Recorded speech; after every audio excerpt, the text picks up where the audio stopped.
Good morning. We are broadcasting. We're live, the forum of the civic dialogue, and we're meeting with Mr. Ivan Krastev, one of the most popular intellectual and political analysts today in Europe, an expert from Bulgaria. I would like to thank Mr. Krastev for your efforts and for the topic, the politics of protest in the age of globalization as exit, noise, and disloyalty, which is, of course, a reflection on the book by The Exit, Voice, and Loyalty. So I think that makes us to think that it may be that something has changed over these 45 years after the book was published. So let me thank Ivan for being with us. Thank you very much. I decided to speak Russian, and there is a little bit of a risk in this because my Russian is not particularly good in terms of nominal cases. However, it is a great instrument for us to continue in Russian because it eases communication. I remember the cover page of The Economist, which portrayed four revolutionaries. And the first one was 1848 in Europe, the second, 1967 Europe and American, 1989 Soviet bloc, 2013 everywhere. And this shows that over the past 7 years after the financial crisis, there were mass political protests in over 70 countries. There is democracy. Of course, there was the Occupy Wall Street movement in Spain. There are authoritarian countries. There were countries among those protesting which had been in the economic recession, or those which were quite well off. We know that these are all very different protests, that we cannot talk about them as something unified. However, it was quite visible from the very beginning that there was some sort of a common traits. And I decided to look at these protests as some sort of a global phenomenon, even though they are quite different in many material aspects.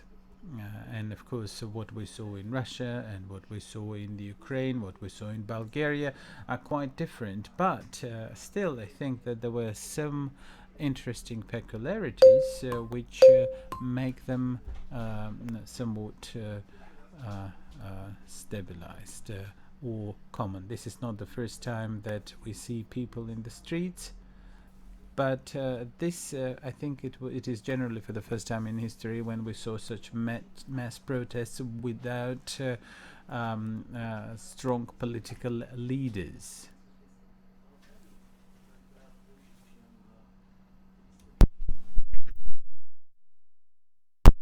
When we remember the rallies in Sofia, in Bulgaria, there were no political rhetoric. You might remember that in Moscow, during the protests in Moscow, the speakers were to be chosen through the internet, which are all very new things in the history of street movements or popular movements for the so-called. And many of these protests did not have ideological profile, which had been so immanent to the protest movements before, say 50 years ago. The first question was, who are these people in the streets? Are they communists? Are they fascists? Are they nationalists? And these round, we actually have very different names, not political. So that shows a very interesting ideological peculiarity. Let us say when we're talking about the protests in Cairo, the second peculiarities, which is makes it so important, is that some important topics became central in the recent years. The book by Piketty was sold in 200,000 copies for over just several months.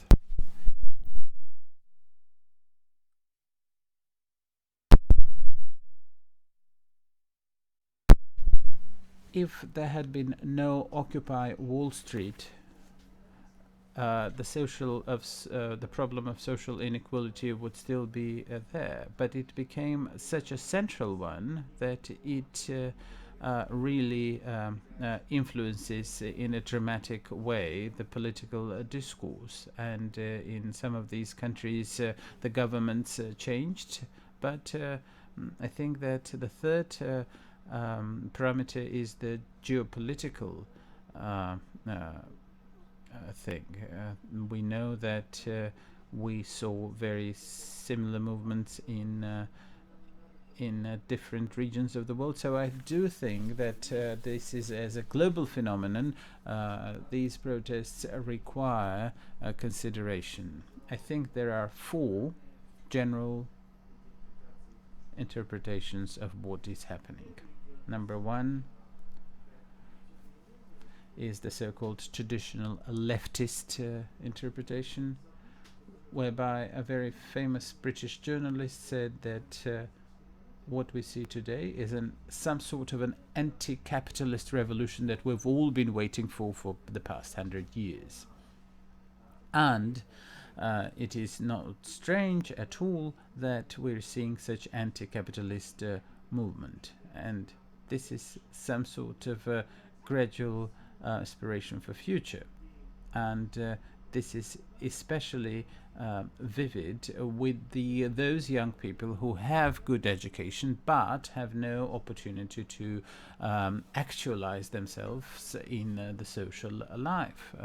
Probably for the first time we saw this in the 1960s, when the young generation considered itself to be a lost one. This is quite an interesting phenomenon, because when we compare to, say, the Spanish experience, when they were told that the whole generation is in a position when they would have no permanent job. And so this British author believes that we're seeing a crisis of the global capitalism. And this might have been true had it not been for the cases of protests in Brazil and in Turkey.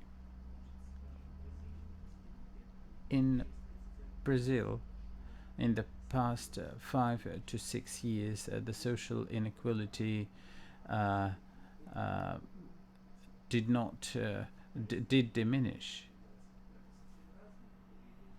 And there is the second interpretation, which comes from Fukuyama, who wrote an important article called The Revolution of the Middle Class. He says that this is not a crisis of capitalism, this is not a crisis of democracy, but we're seeing a globalized middle class, and many of these people have a certain level of revenues or incomes, but they have an aspiration to become middle class, and they have acquired their position in the state, and not thanks to in the society, not thanks to the state, but thanks to their entrepreneurship and the market forces.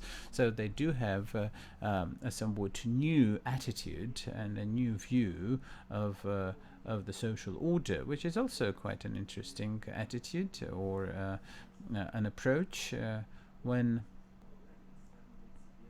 say, Bulgaria does not does not compare itself to its neighbor countries, but to Germany. And Bulgaria starts to think that, all right, we want to live like Germany in terms of the quality of life and some of the routine comforts. So I think that, but this is still.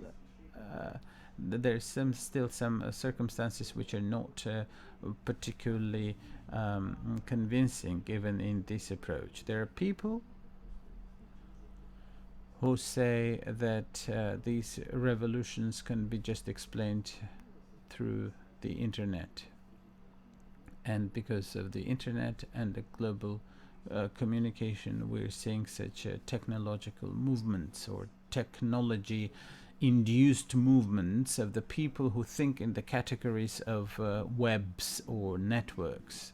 There are two other quite interesting attempts to explain this. One is quite popular in Russia,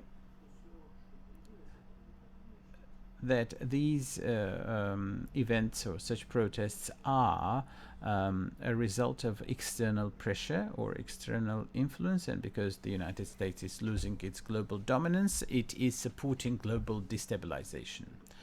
If one believes this, I think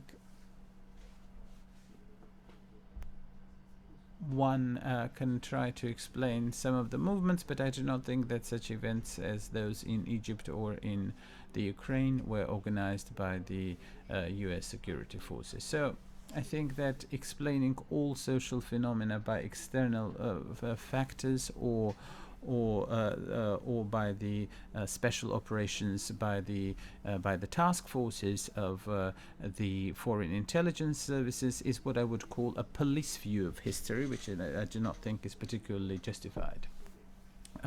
Finally, Pierre Rosan Vallon, a French philosopher who has been a guest of the school, has a very interesting approach, who says that the elections are not so particularly important in a democratic system where there's not much crucial difference between the left and the right, and the people eventually decide that the only way for them to influence the social world is to start to the street.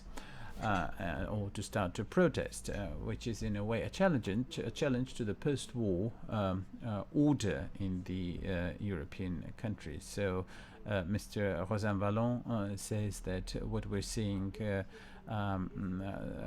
are the protests of those who are not politically advantaged.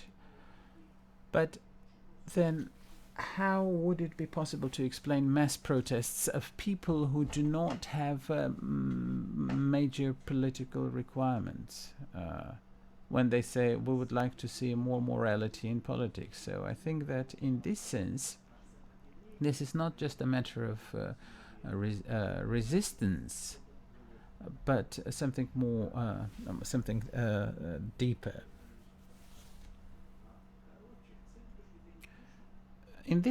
From this standpoint, Albert Fishman was born 100 years ago. I think just 2 days ago we had his centenary. I think he's a most interesting figure. Last year, the intellectual biography of Mr. Fishman was published in English. And I think this is a very enticing book. He was born in 1915 in Berlin. He was a German Jew who left Berlin and Germany when Hitler came to power. Then he went and fought in Spain. Then he went to France, and then he emigrated to the United States, and in the 1950s, 1960s, he became one of the most prominent experts in Latin America. After 1968, he wrote the book that you mentioned, which is Exit, Voice and Loyalty. And I think that he had a most remarkable but a very simple statement. When people dislike how organizations work, how institutes work, there are only two ways to react. One is to exit. When you don't like something, or dislike the school where your boy goes, or when your son or daughter goes, you change the school. For your child, when you don't like the state where you live, you emigrate. As a result, when too many people leave this school, the director or the provost or the master, the headmaster of the school understands that there's something wrong. But there are things that are not so easy to, as they say, exit from. In politics, it is not so easy to leave, and there was a time when the political parties had quite a strong bond to individuals, and when you want to change something without leaving, without exiting, and then the question of the voice emerges when you start to insist, when you start to protest, when you start to make your point. The whole history of reformist politics is related to this problem of voice. From this standpoint, it's always about some smaller reforms. I've always been interested in seeing these protests in such a perspective. So far, we do not know how shall they influence the world in, say, 10, 15, 20 years, because we saw the success and the failures over the decades, over the 1970s and the 1980s, and indeed how should the people in politics behave?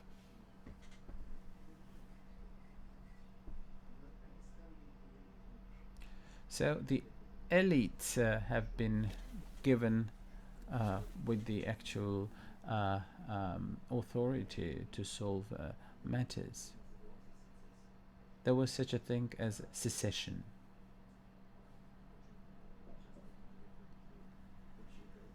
And very often this was the result of big debts. People did not pick up the rifles, but would go to the hill and sit there waiting for the senators to come and offer a new social contract.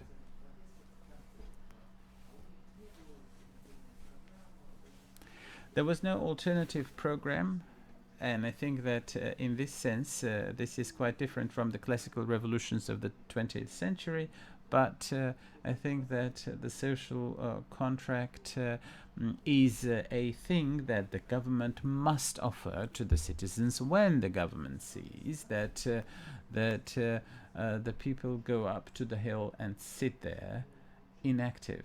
Because the street which is silent, you don't know what to talk about, because there are no leaders, you don't know who is your interlocutor. But on the one hand, it is the force of the protest movement, and on the other hand, it is the weakness of the protest movement.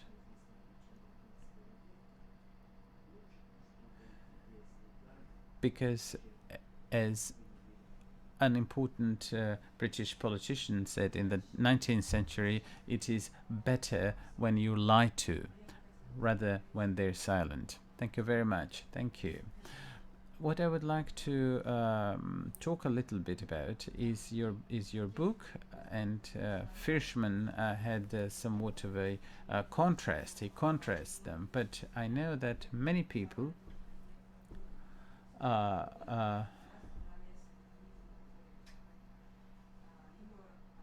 it's either the invisible hand of the market or the voice within your own society, within your own country. Do you think that this contrasting is as strong today? Because taking into account the internet, people can voice their opinions being in any part of the world.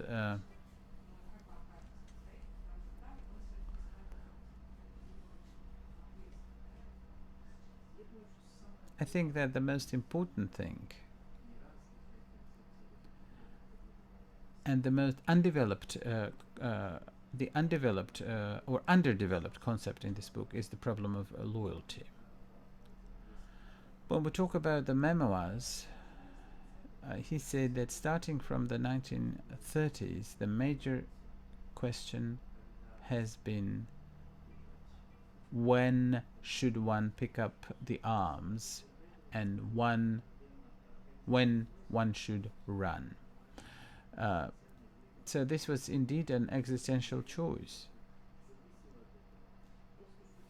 What happened now is a problem of open borders, because on the one hand, the way and the fact that you have an exit point, that you have open or transparent borders, that's at the same time a strength and a weakness, because the problem of voice is always an individual choice. And the fact that the borders of open, and this would be the end of the current political regimes and the current political philosophy, but it turned out that the world is still more complex. It is more sophisticated, because many people who dislike what is happening in these authoritarian states, they still try to change. And there is a mass of people who are ready to oppose themselves. Those who think that they have a way to leave, and indeed the world and the life becomes somewhat more bearable if you know that you have a way out, that you can leave. The interesting analogy, the interesting example is the case of the GDR in 1989, when exit and voice can be combined. The so-called German Democratic Republic, the East Germany, showed in 1989 that these factors, the power of exit strategy and the power of voice strategy, can be compounded. And the people said that we want to live here, but we want the change. So this indeed, the voice was in a way a manifestation of the exit. And one had to show that from now on this would be a different East Germany. And I think that Fishman, who wrote about this extensively, understood that the correlation between voice and exit is a contextually very difficult and a sophisticated phenomenon, because there are situations when people leave, and but to me the most important feeling was that people participating in politics are no longer prepared to work towards common platforms. People prefer to go for their cause rather than trying to make compromises in terms of electoral politics. And this is a big change. This is a big change related to the waning influence of the political parties. And to me, it was very important to understand what are the global changes. And I hope that I shall have an opportunity to write about this. But it is interesting in what institutional circumstances people prefer to stand up for their interests through electoral politics, through the courts, and the letter of the law. Because what we have seen on the example of the European Union, let us say Jobbik in Hungary, the most important thing is not the income level or the education level. Problem is that these people lost the trust in the legal system, in the courts. And I think that this is the great problem of the interrelation between the streets and the courts. And I think that I have it's one of my favorite jokes from Switzerland. It's a Swiss joke. What I have told about a French boy, a German boy, and a Swiss boy talk to each other about how children come up in the world. And the German boy says that they come from heaven.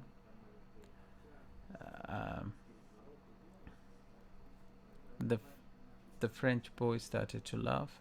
No, that's ridiculous. No, they come from the bedroom. And the Swiss boy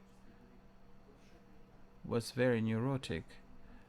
And he said, it is all different. You should not generalize. It can be different from canton to canton. So one can. And this is the great diversity of the protest that we see today.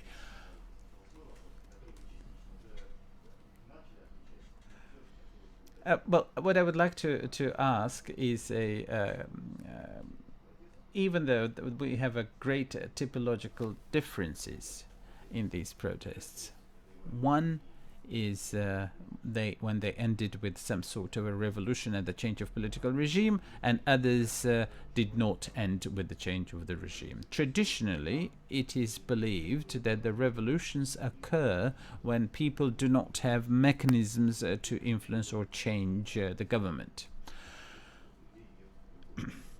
and when people have no other choice, such as the classical political theory. However, the events of the past year in the Ukraine are somewhat of a difference, because the Ukraine, out of the ex-USSR republics, was one of the few to have the greatest rapprochement with what one would call democratic institutions. Then the question arises, is there in this sense some sort of a way to preclude revolutions from happening? Well, there are protests which are within the system. Let us say when you have elections, you can change the government, and there is an attitude, or there is an impression that nothing changes. When we talk about democratic countries, even the most developed democratic countries, I think that the attitude towards elections has changed significantly, and people do not see, they understand that they can elect new people or vote for new people to come to power, but that this does not really change new ideas, or this does not bring in new ideas or new politics. And in this sense, I think that there is the market and the economic policies. There are the political regimes where it is difficult to survive. So 25 to 30 years ago, governments wanted to show that they're stronger than they were, and it appeared that they started to play a very different game, that nothing depended on them, that they cannot do, that could not do otherwise. And this is a very interesting peculiarity, and the people started to see that the government, while wishing to appear weak, still always makes what it is expected to in the interests of the elite. For instance, in the case of Bosnia, the question was, where should you protest? Where is the governmental link that you should act against? And in this sense, you can change the governments, but you cannot change the politics. And as a result, people wish for some radical change that can only come about through the streets or the street protests. And I think that this deals with the Ukrainian case, because people had a feeling that yes, there are elections and you can even change something, but they did not have any perception of change. They did not, and the only way to change was a radical option. In many countries in the European Union, people go to the streets for different reasons. The elections are a most interesting concept. At the same time, they're an institute of representation, but they do not show how important this is for you. Let us say that voting for the political thing, for the political party, is the most important thing. And to me, it is because I decide to vote in the last 15 minutes, taking me to the ballot box. So, in this sense, we have no difference in terms of the infantility of this political choice, because in this sense, the people who go to the streets, because this intensity of how they feel themselves is the most important thing.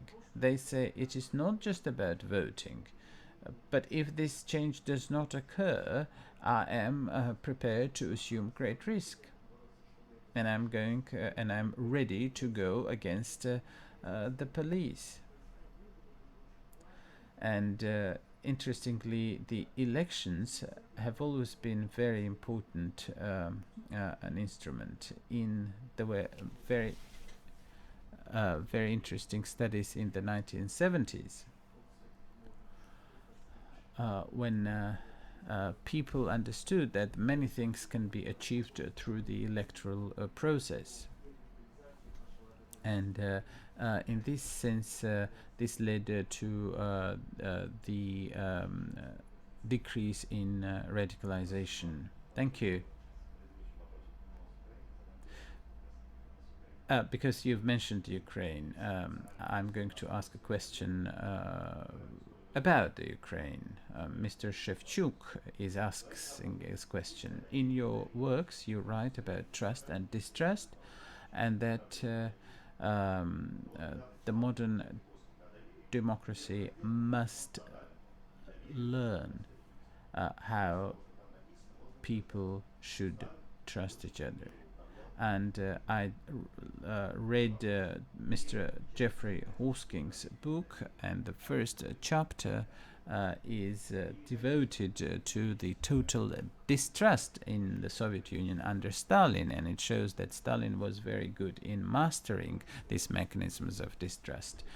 So what is the difference between distrust in the totalitarian society and in a democratic society? Well, Stalin never believed those around him, and he did not trust people. This is very important because we're talking about when you distrust a person who is in front of you. Indeed, the only person who must have been trusted was Stalin himself. The problem of distrust is in a democratic society is that you distrust power or authority as a concept, and you have to keep it in check. And unless you keep the government in check, this is the democracy would not work. In this sense, I have a position which is somewhat different from Rosanne Vallon. I think that distrust is the most important thing for democracy. If there is too much trust in the government, this will take you to the dire straits. However, during the protests, on the example of Bulgaria, it was interesting how the government was reacting. And there were no political parties, and the government did not say, trust us. They were saying, you're right, you should not trust anybody. As a result, the people did not trust the government, but they also did not trust each other. So they did not want a leader to emerge because people were wary that such a leader would arrogate the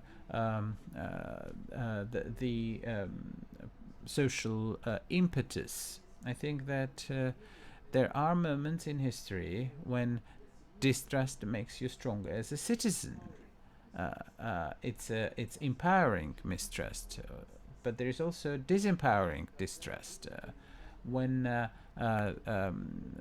there is no horizontal trust that obviates or makes it impossible to maintain meaningful social communication. I think that the level of trust at the particular historical period is contingent on a number of circumstances, and I think that we can see, and sometimes we can see how trust between people may translate into trust towards the institutions. But of course, distrust as a default option is not an option, if I may be excused for this tautology. I cannot say I have an answer, but I think that one should not boast of being distrustful. That is a problem per se. Thank you. Yelena Pushlova from St. Petersburg would like to ask a question. To what extent a street which is mute or a street which is silent is susceptible for the political leaders or the political adventurers, for that matter, to try and mold these protesters? And secondly, which street in this sense is more active, the mute street or the street with the political slogans? Well, this is also a very interesting question, because it is often that the government does not react because the government does know who are the leaders to talk to. But on the other hand, when the street has been silent for a long time, I think that for the first weeks of these strong silent protests is that we protest. Whereupon the people start to voice their requirements, and indeed it is indeed a period when there is some risk, because in the first weeks, say in Kiev, in the Maidan, there were very different people. Those who wanted to see a liberal movement, those who wanted to see fascism, they saw it in Maidan, and as a result, it is very important at some moment that the street must speak up. Such protests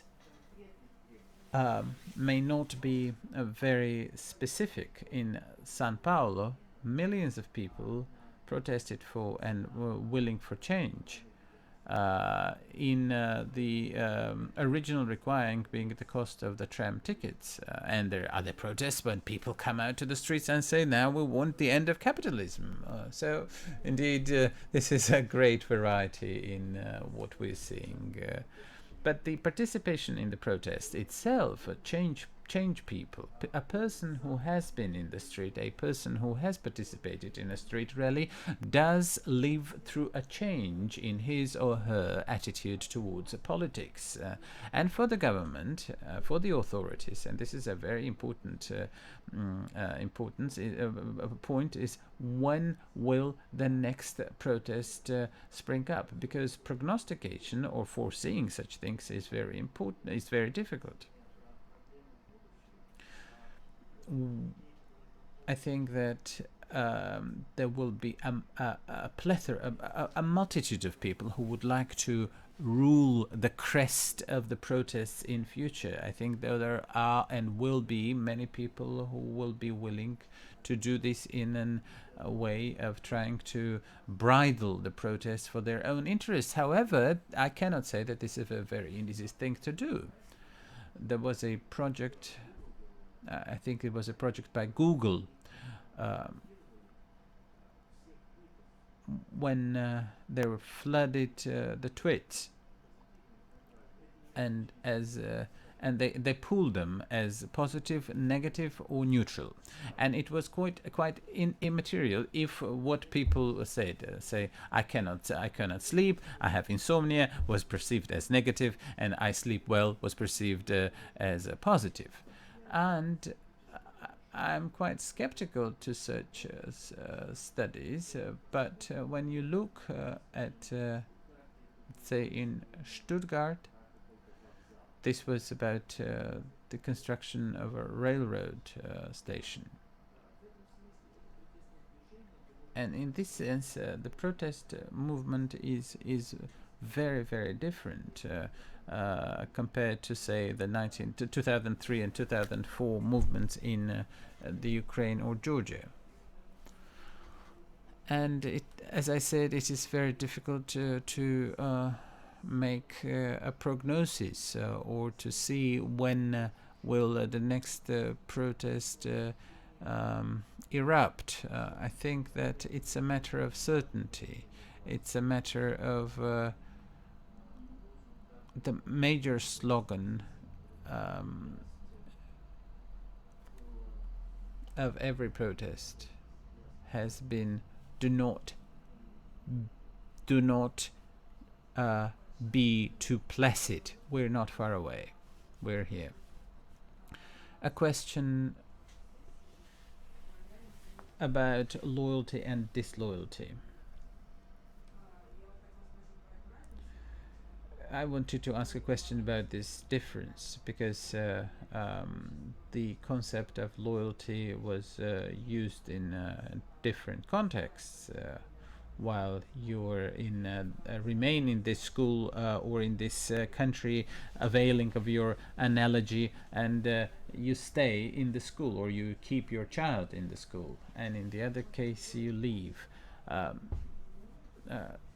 Has anything changed in terms of loyalty and the disloyalty? Well, I think that author Fishman primarily wrote about generations of post-war generations, and of course he saw a great generation which went through the war, and I think that today we're seeing a situation which is somewhat different. I will allow myself to quote some statistics. In December 2014, there was a social poll in Europe with the question if they were going to fight for their homeland, for their motherland. 68% of Italians said no, and the numbers in different countries were different. But Fishman believed that changing your vote, coming from Social Democrats to the right, for instance, is a very difficult choice. I think that today this has culturally changed, and this is a very important existential choices, or let me put it differently: the political choices stopped being existential. When we take the history of Russian emigration of the beginning of the 20th century, we can see this as a most tragic and dramatic series of events, of people had of their loyalty towards the Russian culture and to the Russia that they had lost. But when the person who stays in the country, even being highly in discord with this government, is a loyal person. Now, disloyalty is, say, a divorce, right? But Fishman said that a decision to divorce is a major decision. It's a dramatic thing in life. When you look at the social patterns today, you can see that in cultural terms, such things have become much easier to do. People no longer treat divorce as a major, or at least many people do not treat divorce as a major, the dramatic event in life. So, in this sense, the visions of loyalty and disloyalty have changed, and I think that we can see it in a way, in some cases, as the consumers behave in the market. When people say that I like this, but then but changing your Apple computer for a PC is not so much of an existential choice after all. So, in this sense, I cannot say that people part with their religions as easily as they part with their computers, but the attitudes have certainly changed. Well, but for me, a Mac user, it's quite a big of a challenge. Well, it is, yeah, it may be for you, but of course we put it in a jocular way. I think that both Fishman and myself say that many people are now choosing the politics of voice rather than the politics of exit. And in this sense, we can see positive alternatives when people are ready to negotiate and talk, and I think that this is, after all, an individual choice. I think that Fishman showed this in a beautiful way, and at the same time, he showed the limitations of exit strategy as a way to change politics.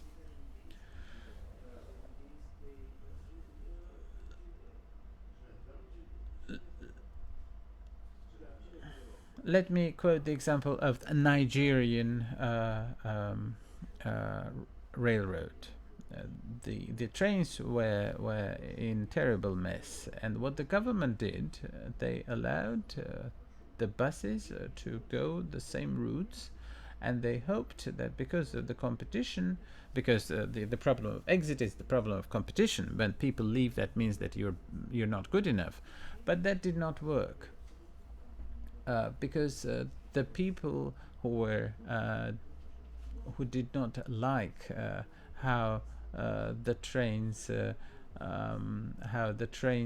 fared, they opted for the bus, but then there were nobody to protest against the way that the railroads were operated, because there were too few users, and because this was still a governmental monopoly, the trains and the general railroad system degenerated even further. So this is an interesting case, because from this standpoint, in the protests, it is important to have some sort of it is not sufficient to believe that a collective exit, some sort of a collective exit, would change in a material way the politics or the political and social situation. So I think that it may even lead to what I may call a re-legitimization of the status quo against which the people were initially protesting, like we saw it in Egypt when the illegitimate regime of Mr. Mubarak degenerated into an illegitimate regime of Mr. Mubarak too, whoever is in the helm of the Egyptian politics today. Thank you. In your statements, you have said that protests are often the result or are viewed as a result of external forces. I do not know to what extent such a concept may be justified, but in some cases, of course, we can see this external influence, such as the current government in Russia is trying to cooperate with all forces in Europe which are Eurosceptics, be it in the right or in the left flank of the European politics. Mr. Fatahov said reminds us that in your article in Financial Times, you wrote that Russia may be willing to increase its influence in the Balkans, trying to influence the European politics. In what sense do you think that such protest movements may be bridled or indeed ridden for the political interests of some groups or governments? Well, I think there is always a social energy that can be used in some stages or some processes, but still I do not think that when we're seeing protests that deals with different mechanisms, and this has been well described, say, in the classical book of Stephen Walk's Revolution and War. There is always the fear of epidemics. Say that's something that I see in one other country. I fear to have it in my own country tomorrow. So in this sense, some allied relations and the change of the government occurs through the streets, and it is always an invitation to others in, say, the neighboring countries. This has been seen on the example of the Middle East. When on the example of Egypt, we could see that people in the neighboring countries started to consolidate, and there were people who were supporting, say, the Muslim Brothers. But I think that different governments would try to use and to master the political or factors of political instability.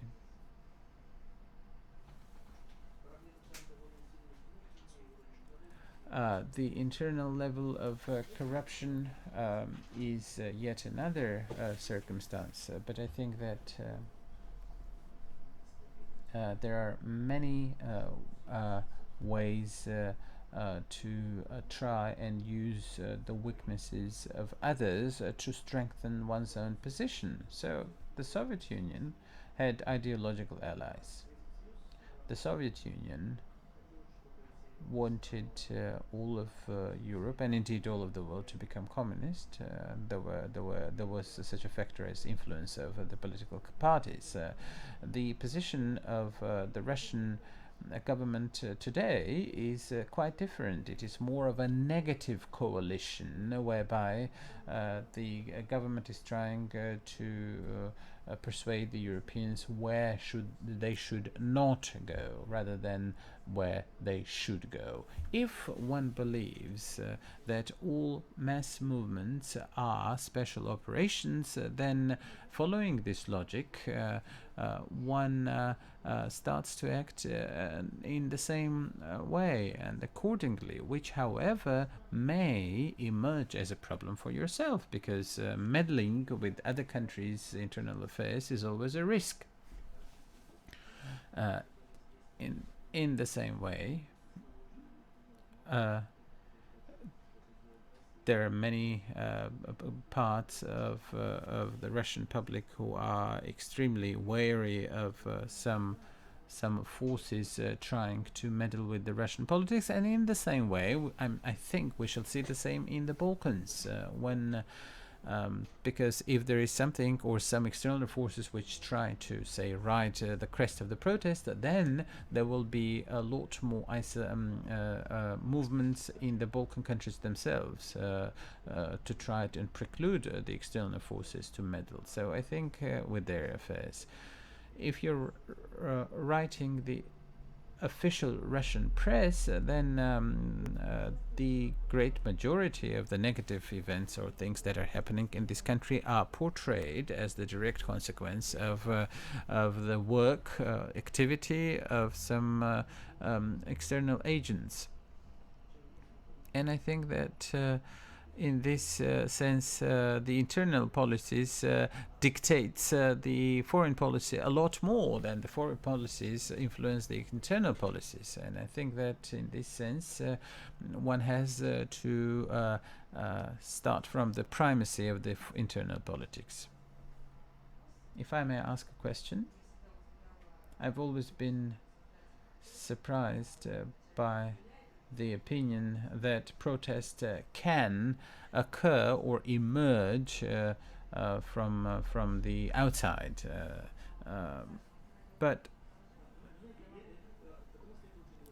well, this is important. I was in a bookstore yesterday on Yasnitska, the Biblia Globus, and I wanted to look through the books on October Revolution. You can see this great shift of conspiracy theories as to what is happening in Ukraine and Egypt, but concerning what was happening in the social revolution, the great social revolution in this country.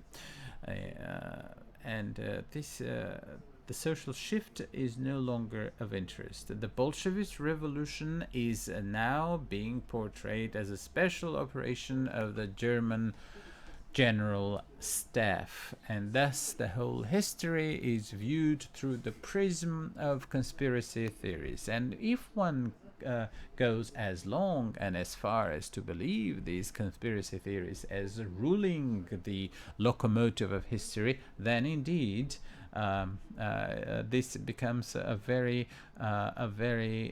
consistent, albeit an absurd historical theory. Unfortunately, we as people do very different things, and I think that there is not much reason.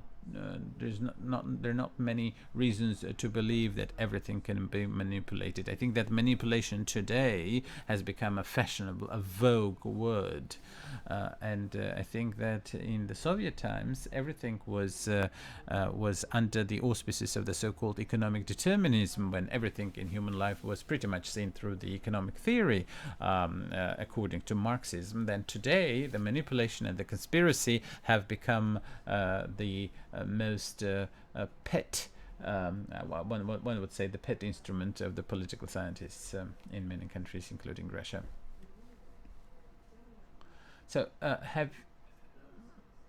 do you see such a relation between the protests and the matter of violence? Well, I think that the most important thing that for every protest to be non-violent, and over the past 50 years. I think that the general success rate of the non-violent protests is higher than with the violent protests. So what is this cult of non-violence about? I think that this is when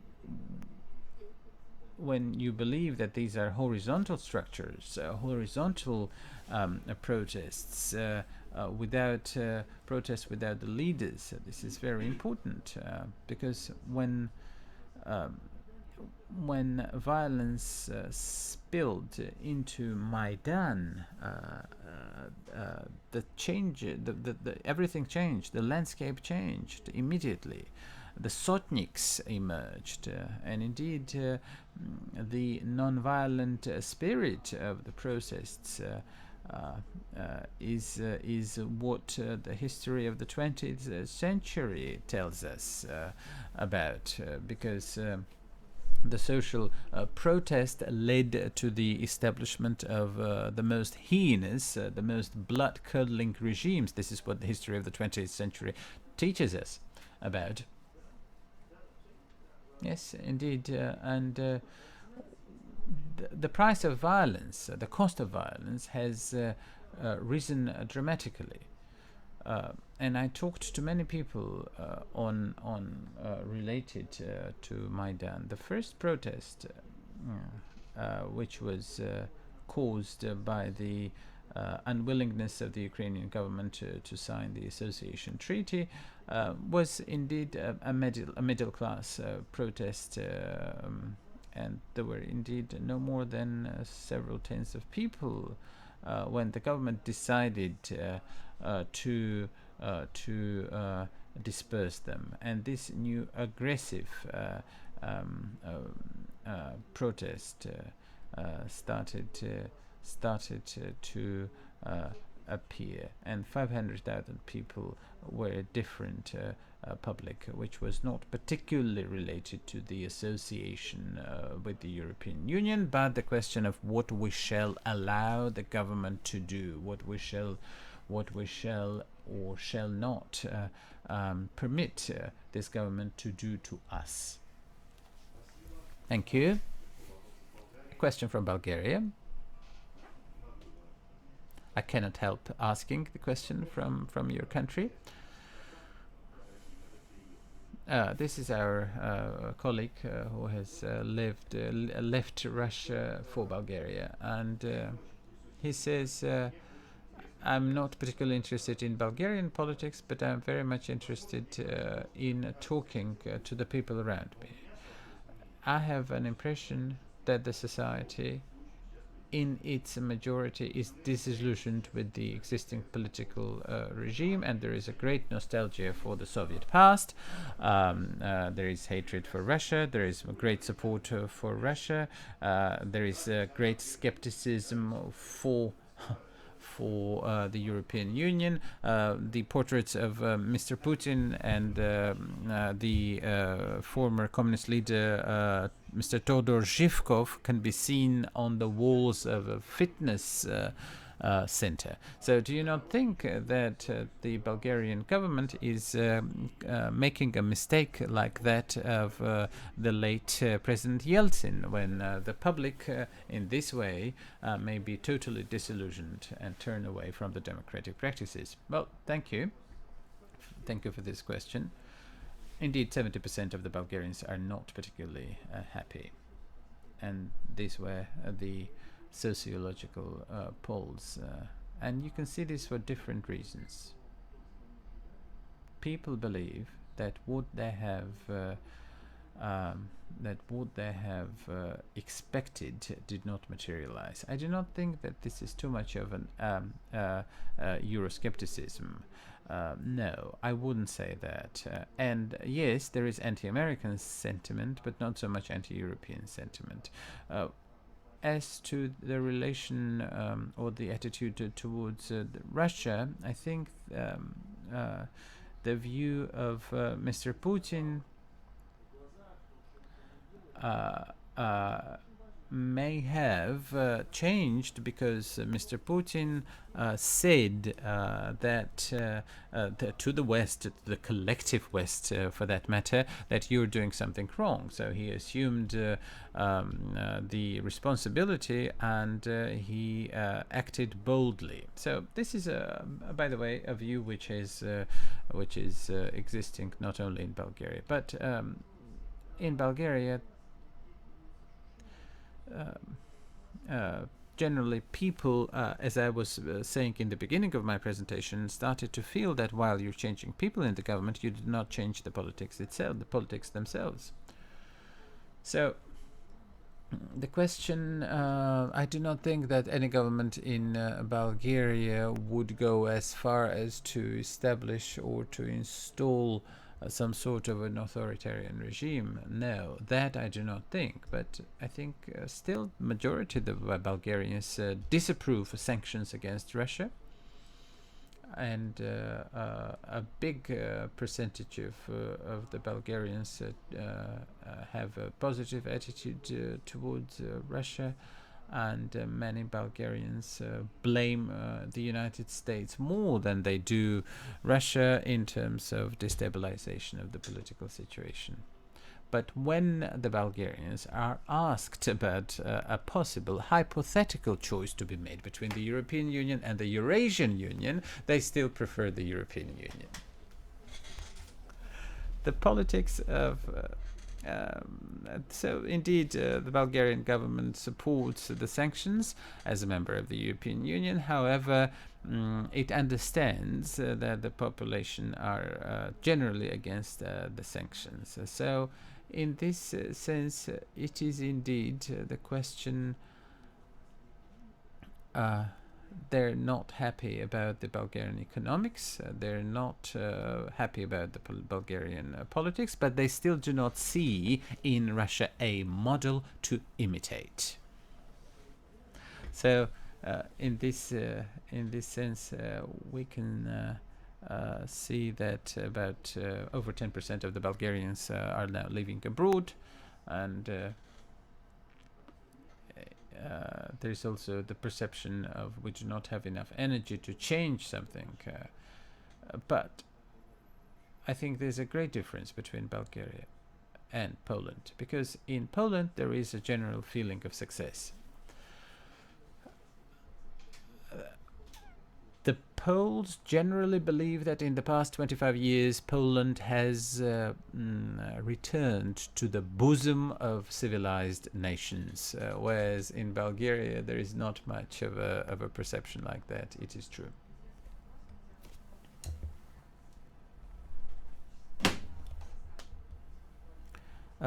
You have posed a very interesting, made a very interesting comment about the attitude and the perception of Mr. Putin's politics. In this sense, there was I have heard compassionate remarks about Mr. Putin, and so I will retell a story told by Judge Morshakova, the former member of the Supreme Court. In the Soviet times, to read judicial literature coming from the West, you had to criticize the book. But indeed, it was quite easy to criticize something that you read, because most of the books that you were reading from, coming from the West, already contained criticism. And in this sense, I'm not so much surprised by criticism, because people can read Western press and Russian press, and criticism. However, this support is perceived in exactly the same way. Is it that the critic is this critic not so sound in the West, that Mr. Putin's word were perceived as some sort of a revelation? Well, I think that the question of hypocrisy that Mr. Putin has raised more than once has been particularly resonant. And when this particular statement or point that he made more than once about the disparity between the values and the methods, the hypocrisy is indeed and has been indeed of great import, let us say, in the 1990s, when there was the operation of the NATO and an illegal but a legitimate action of the NATO in the Balkans, and indeed the question and the general possible opposition between legitimacy and legality. And indeed, first the consensus and the critique is not as sound or as vibrant as it was 50 to 60 years ago. But democracy always relieves itself in crisis. If you read about the different periods of a democratic system, you will always see that it's a crisis that allows it to reinvigorate itself. And indeed, one of the most popular books, the book of Ravel, on that subject, why will democracies disappear? This was an interesting book in the mid-20th century. In this sense, democracy allows you not so much to elect a good government, but to elect and to be able to change politics.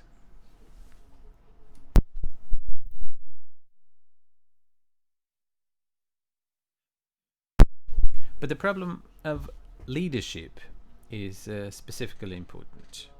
Mr. Putin, like him or hate him, has shown what they call the political resolve.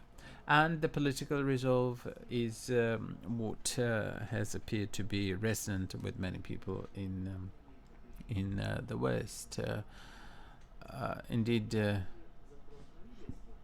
this is some sort of a demand for leadership, because the institutions are important, but they are not everything.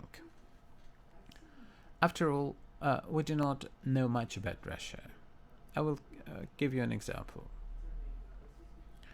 The official Russian discourse is generally that Russia stands up for the traditional values. But let us also think about the practices in Russia.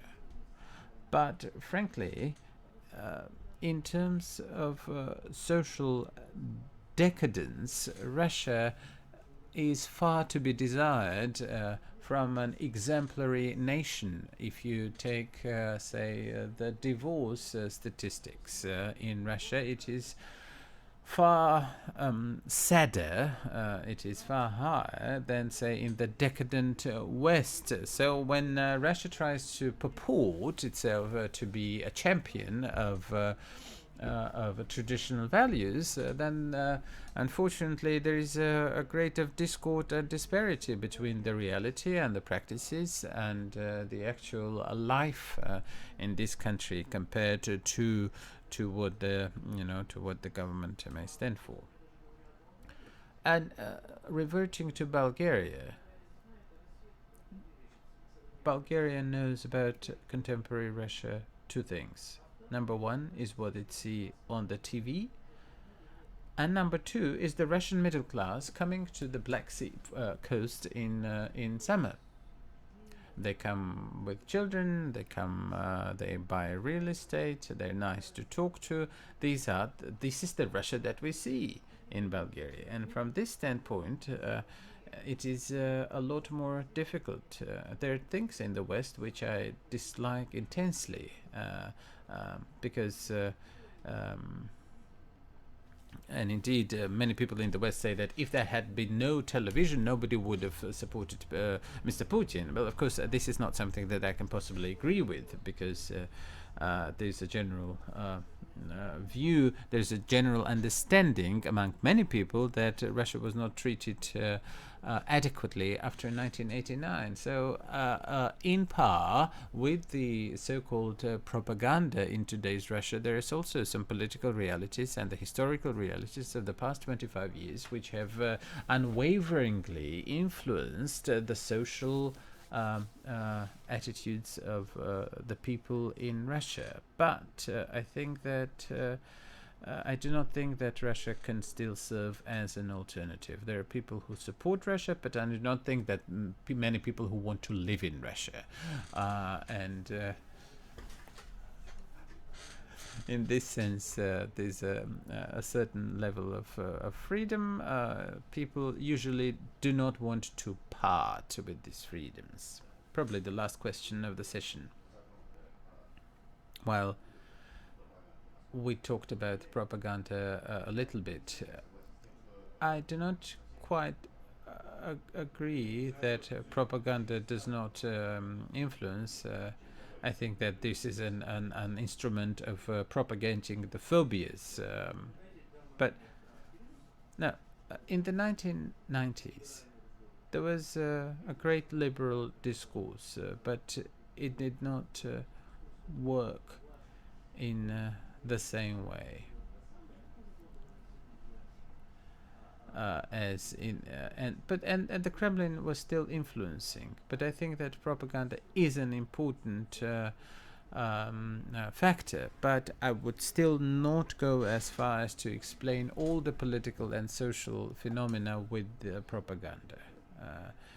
And it is true that when Russia, many people criticize Russia for that the Russian propaganda tries to cover everything as propaganda or manipulation. but we should not fall into the same mistake.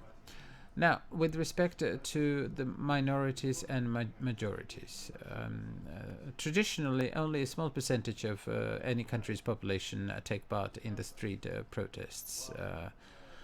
How important it is for the passive majority to stand behind the protesters? Well, I think that the passive majority is ready to support when there is an idea that something is going wrong. And in this sense, a new technology, many people talk through the internet, and many people, we don't need internet to learn that there is corruption, and people know corruption.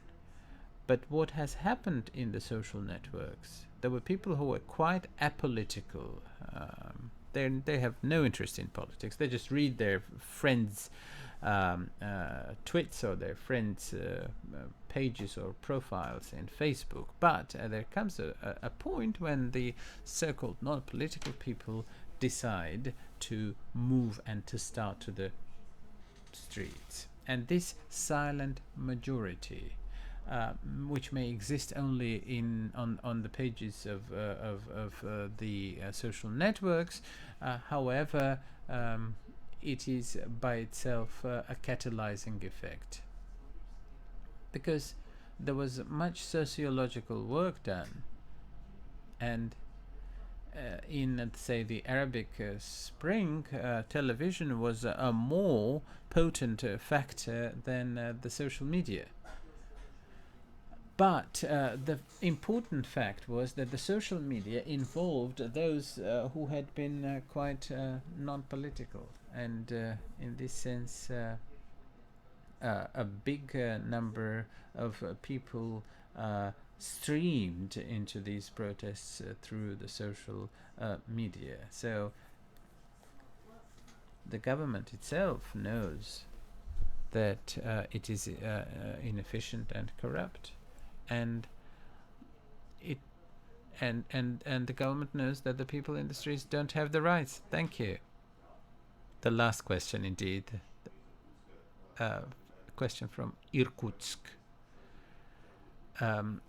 The question is about the perspectives or the outlook of conservative ideology and conservative values, and when everything changes so swiftly and rapidly, starting from the brands of computers and ending with what we wear, what is the future for the conservative values? Well, I think that every big change brings up a negative reaction with some people, and this is quite well seen in Europe. If you compare the young people of 1968 and those young people who come to who start to the streets today, there's a great difference. In the 1960s, young people said, we do not want to live like our parents. Many young people today say that they do would like to live like their parents, So this is in a way a conservative factor, or some percentage of nostalgia that we see, which may be contingent on a number of categories, and this can be seen in Russia, this can be seen in some states of the United States, and because these changes are indeed maybe in part explained by the exaltation or exalted states. I've always held dearly conservatism, because conservatism has a great edge to it. The most important thing is for conservative not to degenerate into a reaction. Well, thank you so much. It may be that we have not, unfortunately, covered many of the questions and the topic of protest, the theme of protest, and the balance between a human or and the state, as we can see it on different. On the example of different countries, as far and wide scattered from Russia, from Sri Lanka to Brazil, but we have at least been able to see that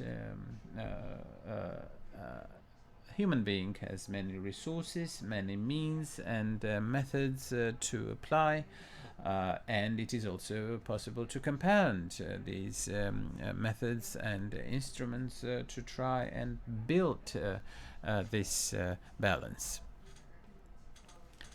The book on the intellectuals and in politics, a book published by the Moscow School of Political Studies. This is a collective work of Spanish authors about the role of an intellectual in the life of a society. So I would like to make a little gift of it. I would like to thank you, and we generally have a tradition.